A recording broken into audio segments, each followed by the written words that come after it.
Oi, gente. Hoje eu vou falar um pouquinho do que significa a dependência química ou comportamento disfuncional, comportamento dependente, comportamento aditivo, da melhor forma que vocês queiram chamar. O que significa ser uma doença da negação? É uma doença da negação porque nem o familiar e nem o usuário, eles aceitam ou entendem que existe uma gravidade naquilo ali, ou qual a gravidade daquele quadro. O usuário começa a negar desde o início. Inicialmente nega o uso, e aí depois que o uso fica mais exposto, ele nega a intensidade desse uso.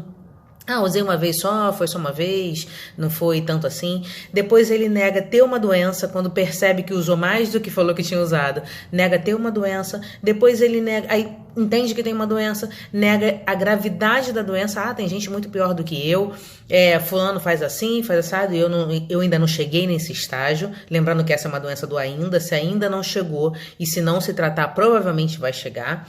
E, por fim, ele nega a associação das consequências com o uso, das consequências do uso com o uso, justifica de várias outras formas, foi isso que eu falei, né, da questão da negação, e enquanto ele tiver justificativa e argumentos para embasar o uso, ele vai continuar justificando, e por fim ele nega também a perda do controle.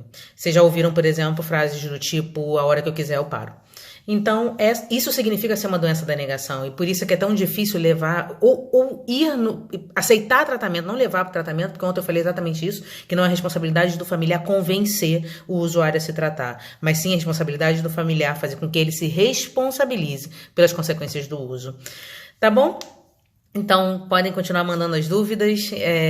Espero que eu tenha tirado dúvidas de algumas pessoas que me perguntaram o que seria uma doença da negação.